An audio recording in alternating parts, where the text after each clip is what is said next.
Assalamu alaikum warahmatullah. So in the Arabic lesson today we are going to do pointers, and these are just 6 of them that we have to memorize. So let's get started. Bismillahir Rahmanir Rahim. Haza means this.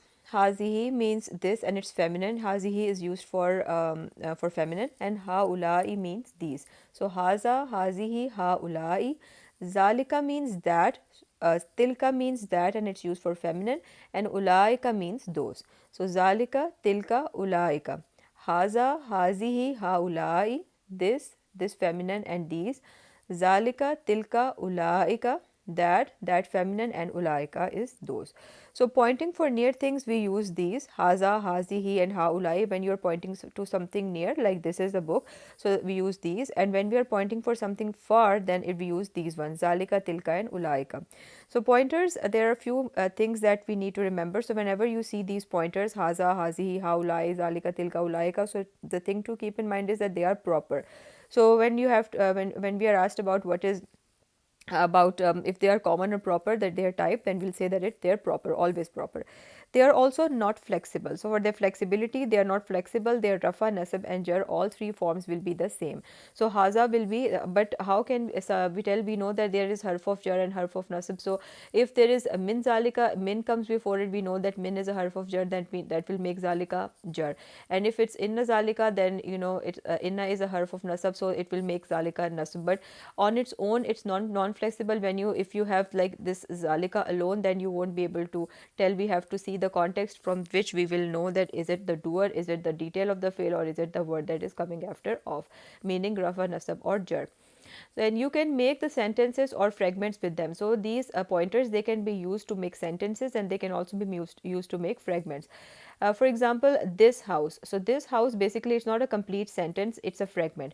And this is a house, this is a sentence. So the fragment can be used in both making the pointers can be used both in making fragments and also in making sentences.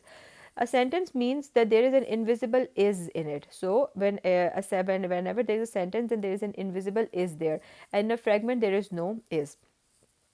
If a pointer is followed immediately by an al, then it's a fragment. So this is something that we need to remember very clearly, that if there is a pointer and it is directly followed by an al kitab, or so that, then that kind of a combination, that is going to be a fragment. It's not going to be a complete sentence. There will not be a is there, otherwise it's a sentence. So if there is not an al, like so then in that case it will be a sentence. So if there is an al, it's a fragment, there is no is.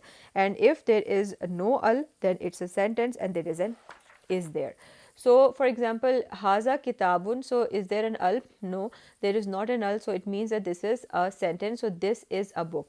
Then if we have hazal kitab, that means there is an al here, so that means it's a fragment. So there is no is here, it's a fragment, this book. So haza kitabun, no al, it's a sentence, so this is a book. Hazal kitab, this book, that means that it's a fragment. Haza Rasulullahi. So is there an al? No, there is no al. So this means that this is a sentence. So this is the messenger of Allah. So when it's a fragment, then the pointer, when it's a fragment, meaning that there is an al after, right after the pointer. So the pointer in that case is called the ismul ishara, and the word that has an al, like over here the pointer, this pointer is ismul ishara, and the word that has al in it, that is called the mushar ilay. So this is a thing that we have to remember from in the pointers, that whenever there is a combination in which it's a fragment, there is an al, so the pointer is going to be called ismul ishara, and this the word with an al is called the mushar ilay. So the same example, Zalikal Kitabu, that it means that book, because it's a fragment. Zalika Kitabun, that is a book, so that means because it's a sentence. So just to remember that these are the pointers: Haza, Hazihi, Haulai, Zalika, Tilka, Ulaika, and these pointers are always proper. They are not flexible, and then there are and we can make fragments and sentences with them.